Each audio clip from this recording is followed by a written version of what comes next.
Hello to everybody and welcome to our today's online training for students. Today we will work about the reinforced concrete design. My name is Juliane Stopper. I'm working for Dlubal software since maybe around about 3.5 years. I'm working in the support on the one hand, and on the other hand I'm supporting the developer teams for concrete design and geotechnical analysis. And I will present this training to you, and we have my colleague Walter at our side. He can introduce himself. One moment, is my microphone on? Yes, Yes. okay. Hello and welcome from my side too. My name is Walter Fröhlich. At Dlubal Software, I'm responsible for customer support via email and telephone. I'm working at Dlubal Software since 13.5 years. I'm also working in the team for the development of steel joints. Today I will answer to your questions in the chat, and all questions that I cannot answer directly, they will be answered at latest on Friday, because tomorrow is holiday in Germany. Okay, then thanks to you, Walter. We will now close our camera and I will share my screen, and then you can see my screen full screen. That's why we close it. I will share my screen and you can see the first slide. Okay, this training is recorded, so if it is fast at sometimes you have later the option to see this video on our website, and you can have a look at details again. Yeah, then let's start. The GoToWebinar panel changed a little bit, so it looks a bit different, but you have these settings, all of them too, in the new design. If you should have any sound problems, you can go to the audio settings. You can find them in the settings. And you have also this little button with the question mark. You can open this, and there you can ask questions that Walter will reply to you. Then let's go to the agenda. This is the agenda for the training series, and as we said, today we are in our topic 5 in the concrete design. Yeah, and we will have a look at a concrete beam as introductory example, and we will have a look at this in detail, and then afterwards we will also do the design for a concrete slab. Yeah, and therefore we start now and go to the program. Here we can see our RFEM, and I already clicked the button to create a new model, and this is where you come then to our base data. I will give a name to our concrete beam. Yeah, it's our model A for this training. We will go to this second register. Here we have all the add-ons for RFEM. RFEM is the main program. It's the program for the finite element analysis. And here you can activate additional modules if you want to use them. Today we want to use the concrete design. That's why we select this one. And when we select the concrete design, we also should look at the standards, because we need to tell the program according to which standard the design shall be done. We will use today the Eurocode and the National Annex for SEN, so we keep the setting, and I say okay, and then our model is going to be prepared. With the activation of the concrete add-on, the main program, the finite element program, gets additionally options for input and output for the concrete design. We will see this later. Okay, so here we go. Here we have our empty model, and we start modeling our beam. We have here our basic objects, and RFEM keeps in mind some basic objects that you used in the model before. This can be helpful, but today with you I want to start from scratch, so I will delete them. Yeah. So we can start from zero. Okay, so the first topic we will care about is the materials. I double click on it and here we can enter our materials. We have, you of course can define manually a material, but we also have the library here, which we can open via this book button. And here you can select the region. We want to use the European Union. And as material type, we can again select the concrete. We would like to have the C30, 37, and I say OK, and then I have my material in the list. Then if you do the concrete design, you should also at the beginning define the reinforcing steel. You can go this way via this library button. You also can write the name directly here if you know it.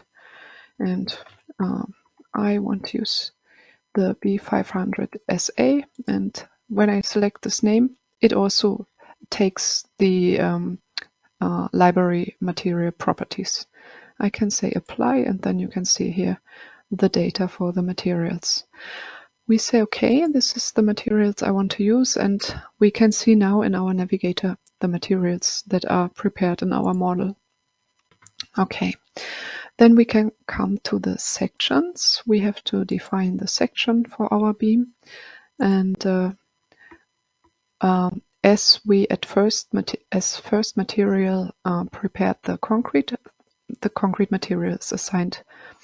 It's proposed by the program. You of course can change it. You could also create a new material, but for us it is fine.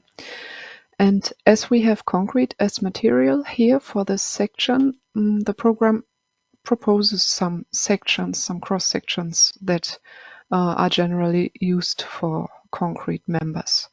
But we also have the library here. We can have a short look. Here you can find more sections. Okay, we want to use the rectangular, so this is fine for us, but we change the dimensions. We want to have 300 as width and 450 as height for section. I can say apply, and yeah, then we can find some information about the cross-section properties. The other registers we don't need, so we keep it as it is, and I say OK, and we have now the section in our program. Then we can start. We can define a new member via this button, and I do it. And I get to the dialog for the member. We have member type beam in this program, in this model, and we will use it. You have a lot of other types here. You can also select a truss or other types, but for us now we take the beam. And as section, our first section is assigned. So this is fine for us. We can say OK, and I can directly graphically define my member. I will start from 0, and I want a member which is 8 meters. So I select my grid point where 8 meters is shown, do a click, and my member is created. With right click, I can leave this member definition menu. Okay, here we have our beam. Now what do we need? We need supports, and I have one support here at this end, so I can select this node and do a right click and say edit node, and here I have the option to assign a support, and I want to have my support fixed, so I select this nodal support. It was already prepared. We can also have a short look inside this nodal support, but it's nothing complex. It's the fully fixed option. Okay, then I say OK, and I can see my support here. This beam has another support here in between, and currently I don't have a node there, so I want to create one. Therefore, we can from here define a new node, but we also have another option. We can do a right click on the member, say edit, and in the options of the member, we also have the possibility to define a node on the member. And now it can be defined in %. I want to use meters. So it changed now, it's meters, and I want my node to be placed 6 meters from start. And I say OK, and here I can see my node. Now I can define the support at this node too. I again did the right click on the node, and I get into the menu for the node, and here I select support. Then my support register opens up, and I want to define a new support. For this inner node, I want it to be sliding in X direction. So this is my preview, and this is the support I wanted to have. So I say OK and agree the node setting, and here I can see my additional node with its nodal support. So we have the geometry ready. Then we can come to the loading. The loads can be defined here in load cases and combinations. I do a right click and open the menu for load cases and combinations. This is the base register. Here again you can see the standard that was selected in the base data. So this is still fine for us.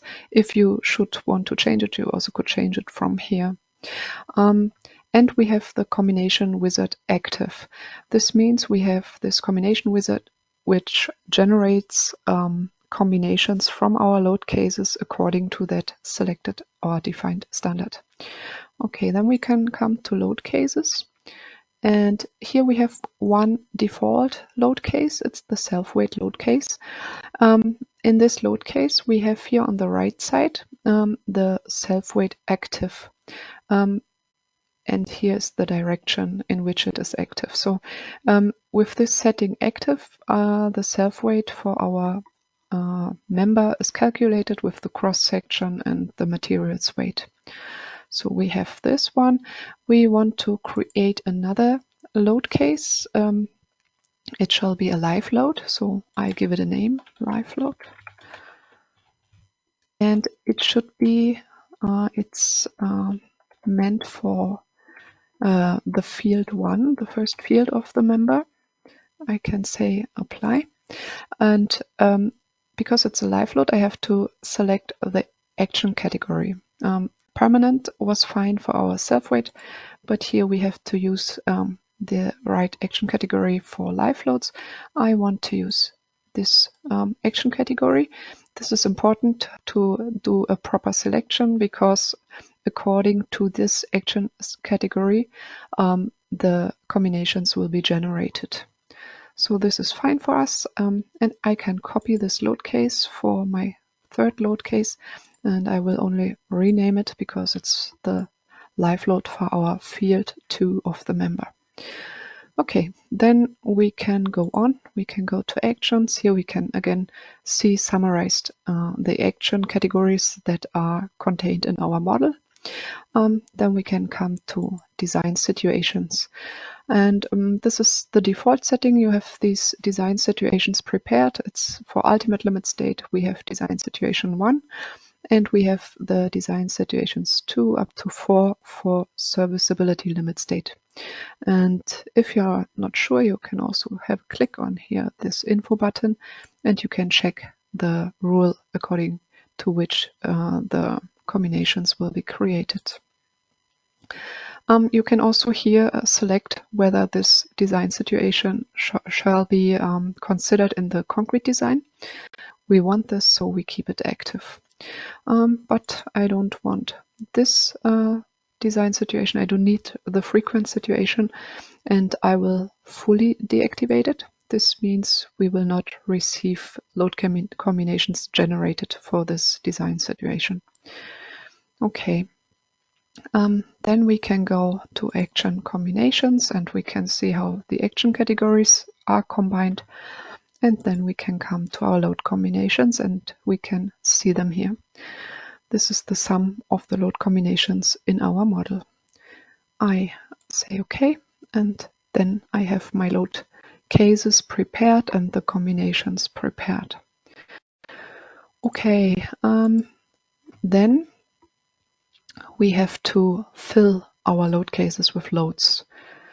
We can see here in the navigator that we have here a loads folder, and now it receives folders for all the load cases that we just defined, but they are empty. We have to define the loads. So the first step I want to take is I have a self-weight. The self-weight is automatically calculated, as I said. With this button here, you can activate that you want to see the loads.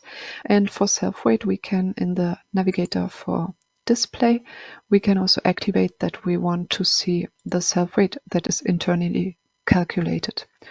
So this is what the program considers from self-weight and section, but I want to add an additional load, and therefore I use here the member loads. I say I want to create new member load, and I get to the dialog. Yeah, and this member load shall be assigned to our member. I can graphically select it. It's our member 1, and I want to add a load of 1.5 kilonewton per meter. And I can say apply and next.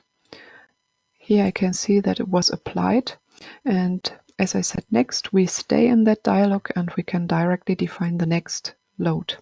Therefore I go to our live load case, our first one, and I can define the live load for our member. I can also directly here write the number of our member. As we know, it's member 1, and I have a live load of 20 kilonewton per meter, and for this load I want to use the trapezoidal load. It has 20 at position 1 and 2, and it shall be assigned from member start up to 6 meters up to our node. I say apply and next, and here I can see that it was assigned and it's the way I wanted to have it. Now I put the same load on this field. Therefore I select load case number 2. I can keep my 20 kilonewton per meter, but it shall start from 6 meters and go up to 8 meters. And I have to assign it to member 1. Now I can say OK. And I have here also my second live load prepared. Now the loads are ready, and you also can see for load combination the sum of the loads. Yeah.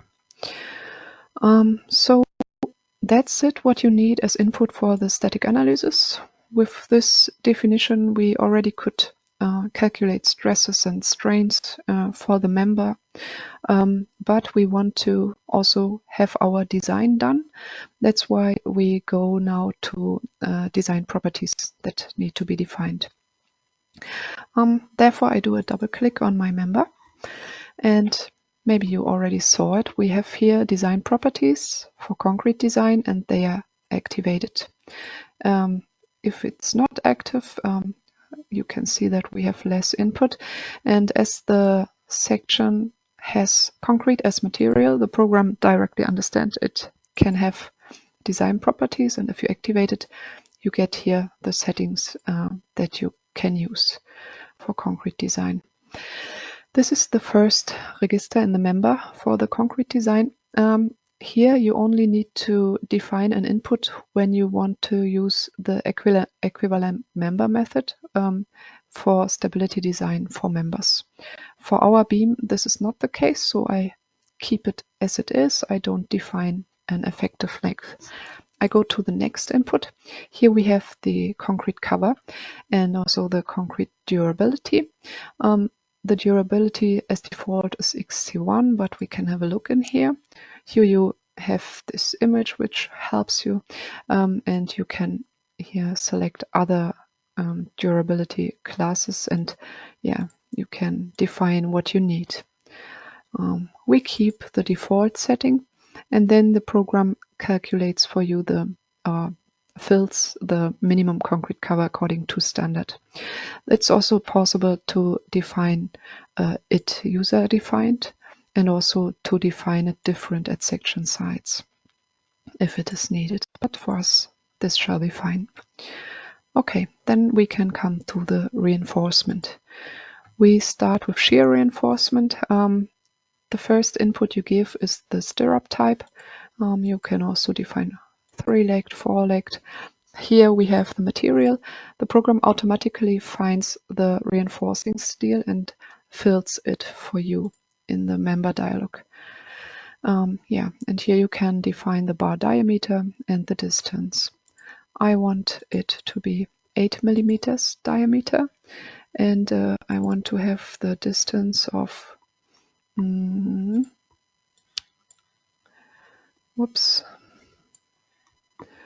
of 20 centimeters. Okay, then this is how now the shear reinforcement looks like. Then we can come to the longitudinal reinforcement. The longitudinal reinforcement is similar with the type of reinforcement. It's the first setting. Default is symmetrical rebars, but I want it to be unsymmetrical. I want the top to have less reinforcement than the bottom, and we have here 320. It's okay for me. And with this setting, you can also put an additional reinforcement here, constructive. Yeah, I will keep it 0, and this is our longitudinal reinforcement. Here you can see the reinforcement area as information, and it is also possible, but we will come to this later, to define additional reinforcement, and yeah, we will come to this. Okay, then here we go to the design configurations. We can open one here. In the configuration, you can give settings that the program needs for doing the design according to the standard. For example, you can here define that you want the reduction of the shear force in the support face and distance D according to the standard. You can also deactivate it if you don't want to use it, and yeah, this you have to check and have a look at what you need for your construction. For example, we don't have a shear joint, so we can deactivate this. Yeah, the rest we will keep as the default is, and I say okay. And this is my ultimate configuration, and we have the same for, or not the same, but the equivalent for the serviceability limit state. Yeah, but we keep the default setting. Then we can come to the design supports.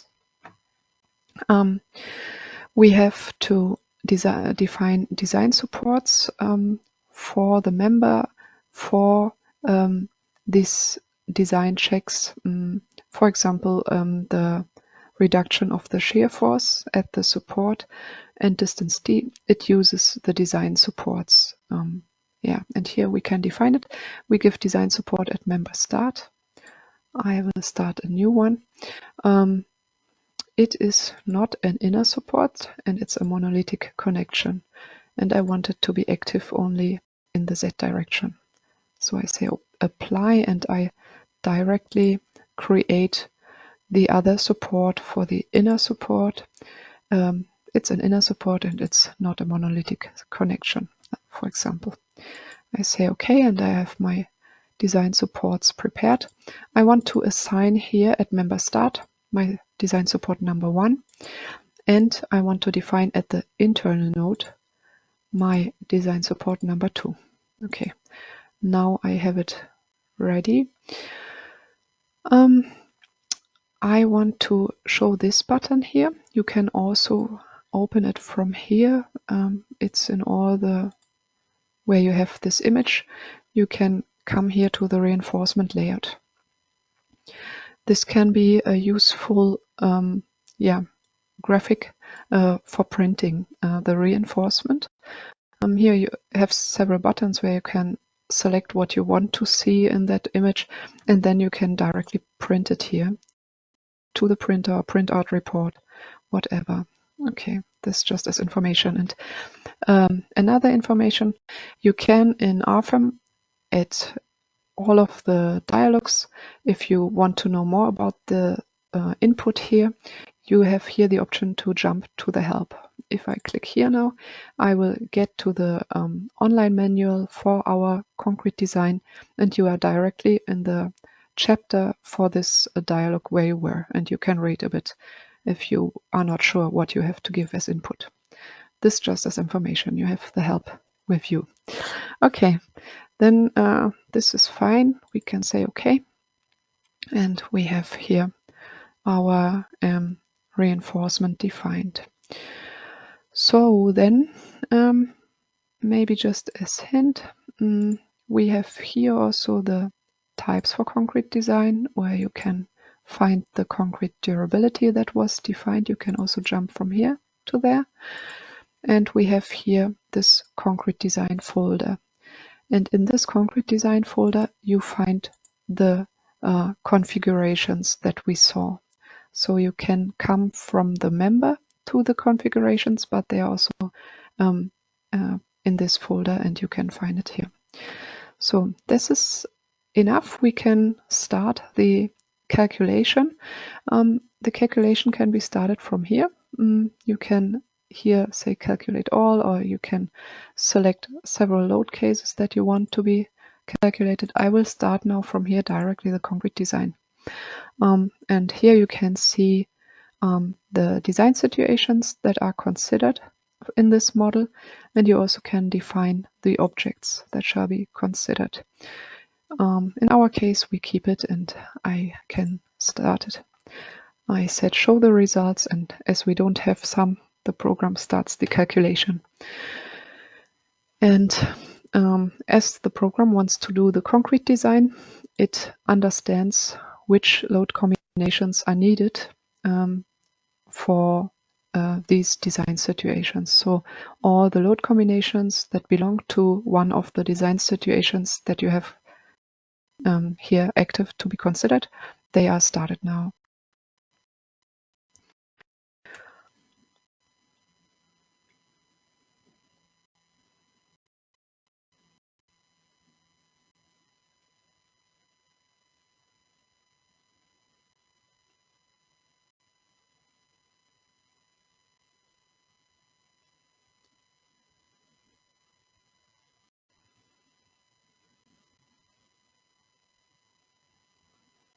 Okay.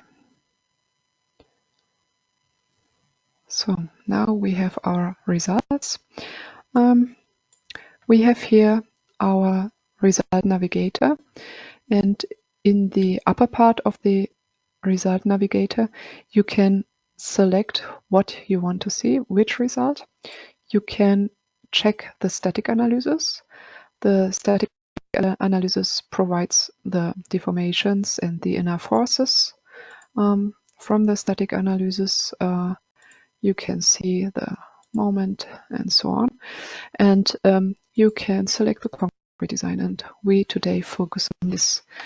So the first thing you see here is the overview, and it generally shows you some red topics because it summarizes the problems you have.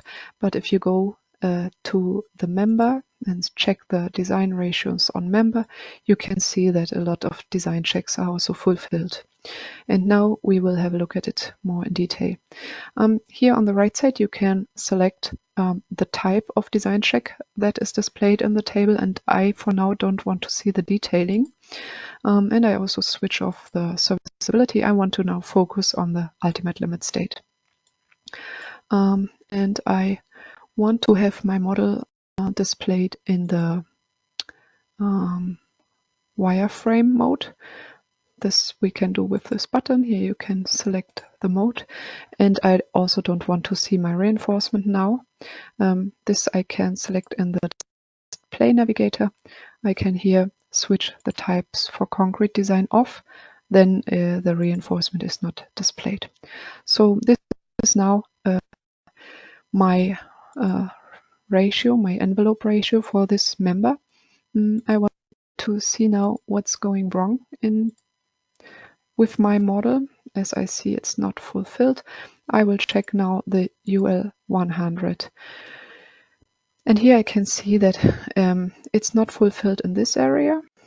And I also have here, no, it's okay. I have here a peak, but it's less than 1. Okay. Then I can also check the reinforcement. We can see here now we look at the design check, but we can also switch it off and check the reinforcement. And I want to see my required reinforcement. This is what the program calculated as required. We can also say that we don't want to see the load. And this is what I did provide. I can activate the provided. And here I can see the problematic zone 2. I can see that I don't have enough reinforcement. And on the one hand, you can do it like this, and you can see what you did provide and what it is required. But we have also the option to directly see the not covered reinforcement. So at the top, I have here some. At the bottom, I have no additional reinforcement required.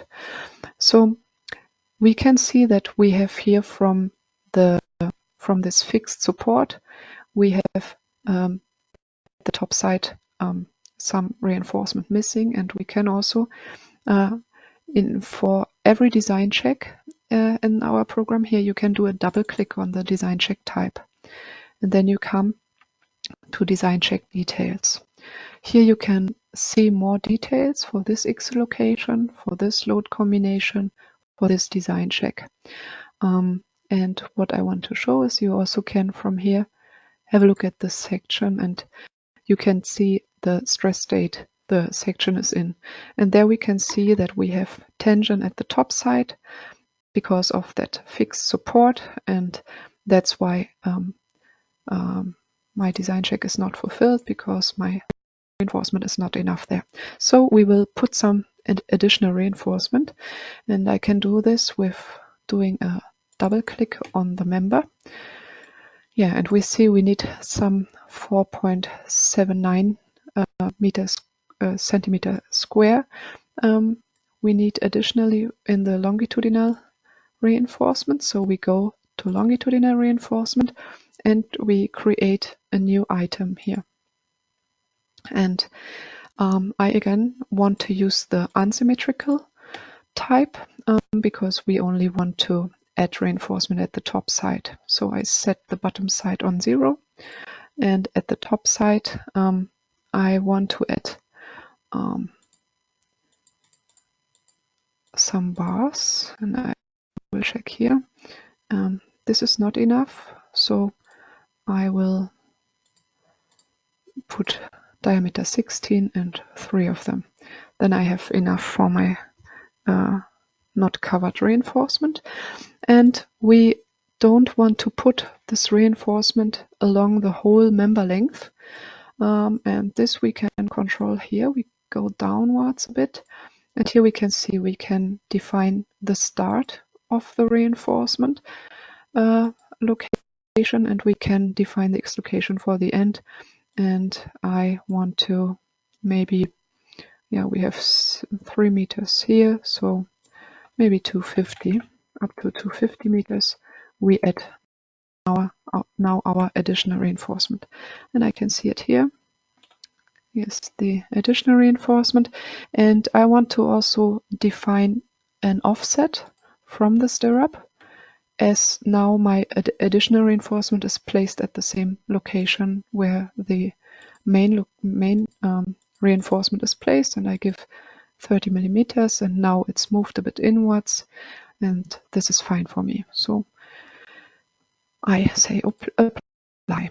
Now this is assigned, and we can also, for the shear reinforcement, add some reinforcement. We can here say we want to have an additional field. I did now add 2 additional fields. I want to have 4. Now we have here this field which goes up to here, and we can also give the location. I give it absolute, and I want to have it up to 2 meters. Then automatically the next field starts at 2 meters. This one I want to be placed up to 5 meters. Then I have here another field about this support. This shall go up to 7, and this shall be the rest. This is fine for me, and now I can do a more less spaced stirrup here, and for this one we can keep the 20, and we can do more reinforcement here as example. So you can differ the stirrups also along the member. Okay, but this shall be fine now. We again start the calculation, and we will check our UL 100.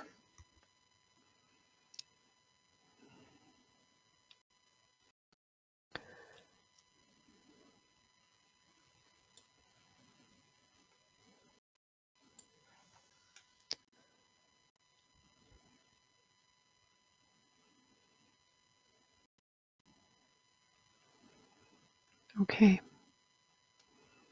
so we are now in the reinforcement and in the not covered reinforcement, and here we can see that it is covered.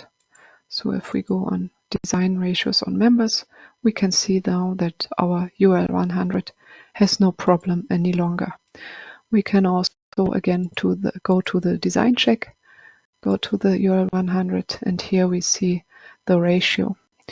And in the upper part of the navigator, you can select what you want to see, and in this part you can do settings for the way how it shall be displayed. And we can, for example, for the member, say that we want to see all values, then you get more results along the member.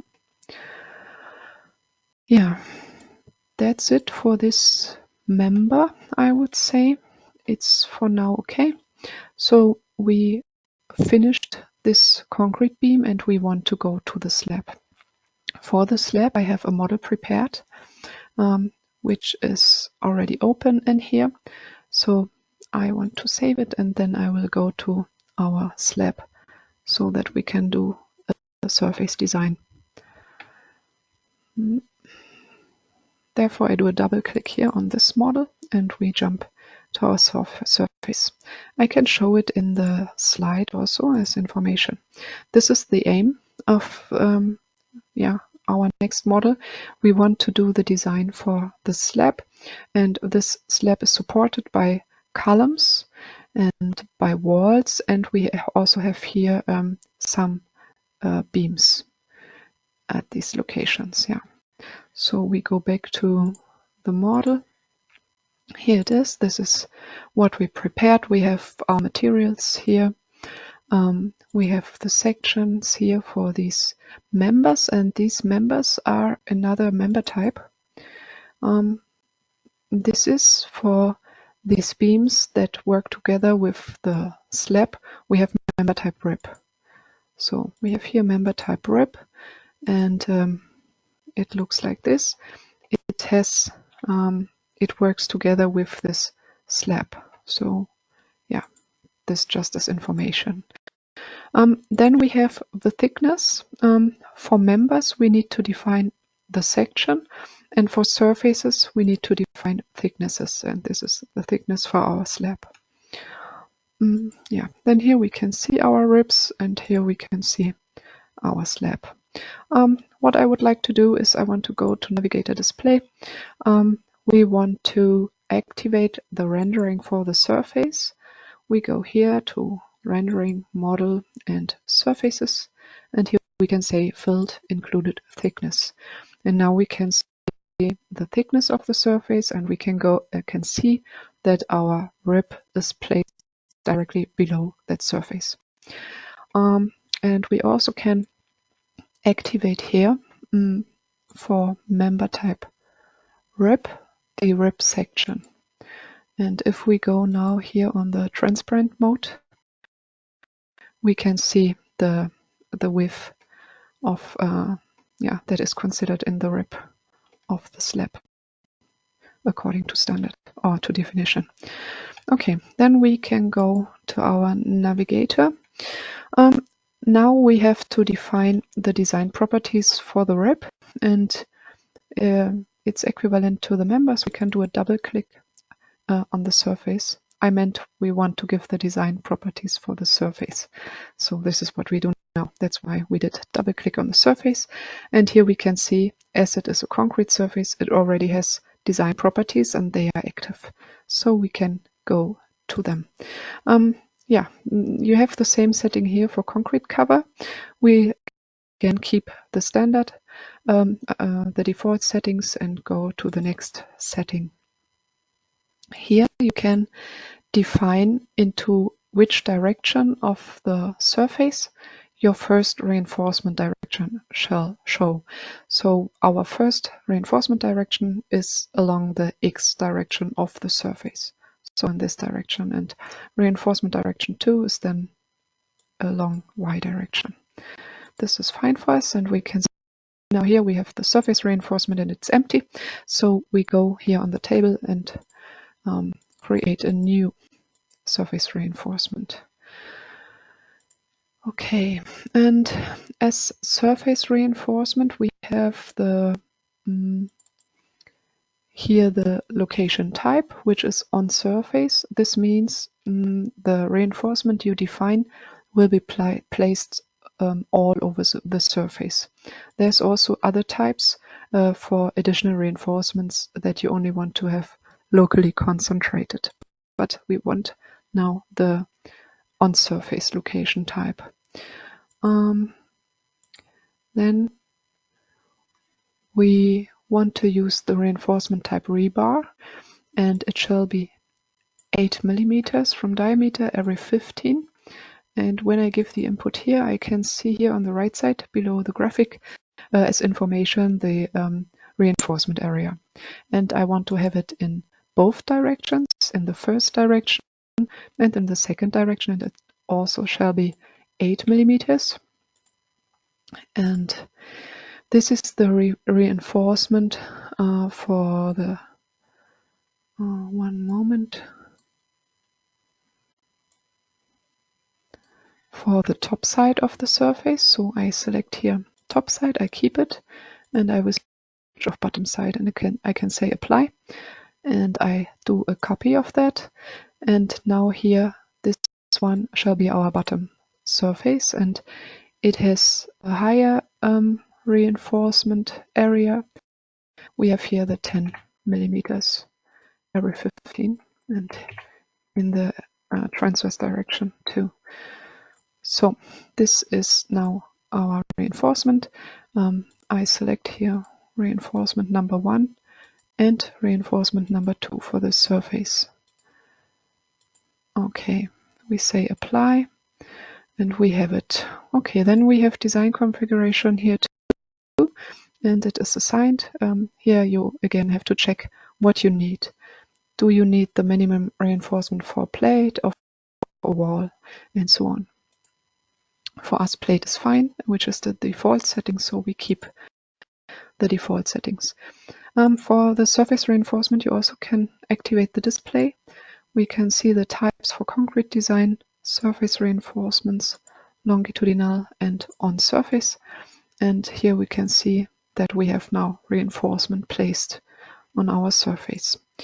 For this example, we have the load prepared, so we have it easy. We can have a look at this. We have self-weight and we have a live load. Okay, then everything is prepared and we can start the design. In this model, I did a right click on the concrete design folder, and if you do so, you can get to global settings for concrete design. And here I have only the ultimate configuration active. Yeah? Here you can do a pre-selection, and that's why we only have ultimate limit state in this model. Okay, here you can select the objects to design, and I now only have the surface active. This is fine for us, so we will start the analysis.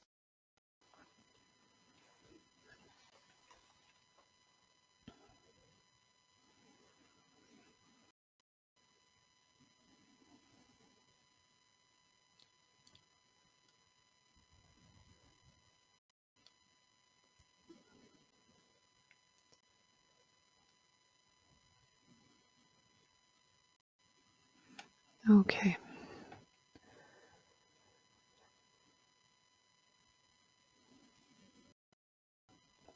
Yeah, so again, at the beginning, you can see some red things. We will go now to the design ratios on surfaces, and here we will see, we do see the relevant results. I switch off the types for concrete design so that we can see the results more clear, and we switch off the loads, and we have a look at this in Z direction. And this is our results, and let's go to Result Navigator. Here we can change the type of display to isobands, and then it is more obvious, and the values on surfaces I don't want to show yet. Okay, then here we have design checks, and we can see we do now look at the first reinforcement direction in X direction, as we remember, at the top side of the slab. And this is the second direction, also at the top. So we can see that we have tension at the locations where the supports are placed on the top side. And if we go now to the bottom side, we can see that we have the higher loads and needs for reinforcement in the field. Okay. Yeah. Then we also can check the reinforcement. This was the design check. We can also go to the reinforcement and check the not covered reinforcement for longitudinal direction, and this is what we see. So we have around our supports at the top side the need for more reinforcement. The bottom side is fine. So it's equivalent to the problem we had with the member at the support. We do have here also at the supports, and for this we can also we can define additional reinforcement for the surface. This we can find here in the types for concrete design. There we can define new surface reinforcement. As I said, we can now select one of these types, and we select the free rectangular. And there we will place 16 every 15 in both directions, and only for the top side, as our bottom side was fine. And we have tension on the top side. And then we can here give the center and sides of rectangle. We need to define where our additional reinforcement shall be placed. And I will place it here now above this column, and I want it to be maybe 2 meters. Let's see. Okay, I say okay. And I want to see what I did place here. We can switch off the on surface, and maybe I do change the dimensions a bit. I want to have 3 meters. Okay, so this is our additional reinforcement, and I want to switch off the surface, the reinforcement on surface. And now I can copy this one. I did select it, and with pressing Control, you can see the light plus here, and I can pick this reinforcement and bring it to the next place. Now I select both of them, and I can also copy it like this. So this is quite easy, and I can bring my additional reinforcement comfortable to here. Okay, I also want these to be placed here, and we will do a last copy to here. Okay, and I want to show shortly another point. We also can do the punching design. We have it here. There you need to activate, and I want to do it as an example for one of these nodes. Let's take that node 22. I do select it as to design, and now it is, up to now, it's invalid. If you see something red, it means this object is invalid. This is the case because if you want to do the punching design, you also have to give for the node design properties. You have to activate the punching design. The only design properties the node gets is the configuration. Then that's it. Now the node has a configuration, and in the design configuration you can see also we have a punching register where you can do settings for the punching. Okay, then that's it. I start the analysis for this surface, and we can have a look at the results.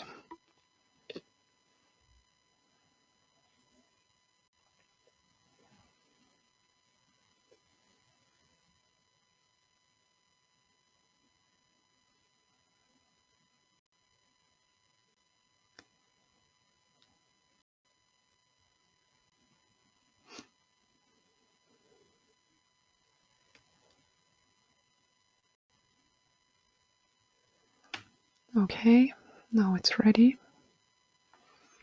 And we again go to design ratios on surfaces, and we can see here again the design check results, but I want to see the not covered reinforcement.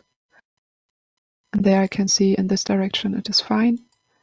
In the second direction I still have here a problem that needs to be looked at, but you saw the procedure in general. You also can, for surfaces, open the design check details and follow the full design check. And yeah, here you can follow the design checks according standard. It's displayed here, and we have here the hints on the chapters of standard. It's given here. Yeah, so you can follow it in detail. Okay, and then as a last step, I want to show the results on nodes. We can also deactivate the types for concrete design so we don't see the reinforcement. We do have shear problems around these nodes, and these occur here because these nodes need the punching design check. And the result for punching for this one node we did, you can see here. I switch off the surface now, and here you can see the punching result for that node. And when we go on design ratios on nodes, you also have here the punching check, and you can see that the punching shear resistance without reinforcement is already fine. It's already below 1 for this node. And this check is then with reinforcement, and you can also do a double click here and follow the punching design check in detail. You can, here with this bottom at the bottom, you can also see the formulas without your values, and you can see the standard chapters, and you can see with your values. And all these design checks in detail can be to print out report, and you can check everything in detail. Okay. Then I think that's it so far. Maybe we can go back once to the ultimate state. In the first result for the first surface, you saw that we do have the option also to display isolines. This can be helpful if you want to print a surface result and you don't want to print it with all this color. You can use isolines and you can activate values on surfaces. Then it can be print more easy, and you can print your graphic, your result. Yeah, I think that's it for now. That's what I wanted to show regarding the concrete design for you as introduction. We finished our models, and I would like to do a last step. I would like to go with you on our website. We have our Dlubal website, and there you can find several things. We, for example, have here via the education menu, you can request the free student license, and we have also the option to download models. We have a lot of different models on our website that you can download, that you can have a look at how was it modeled in detail. And we also have informative topics. We have FAQs where you can find different topics, and you can, for example, check for concrete design what was published recently, and you can read more about this.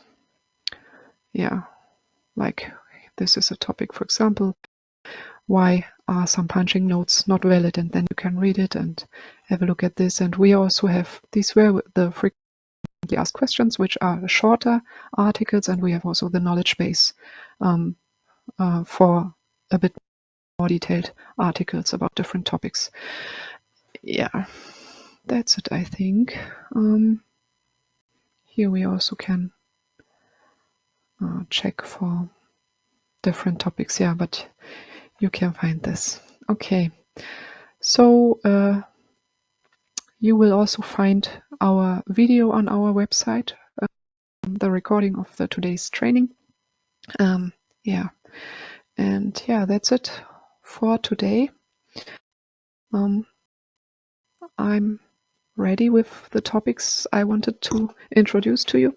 I wish you much joy with the program, and thank you very much for your participation in our today's student training.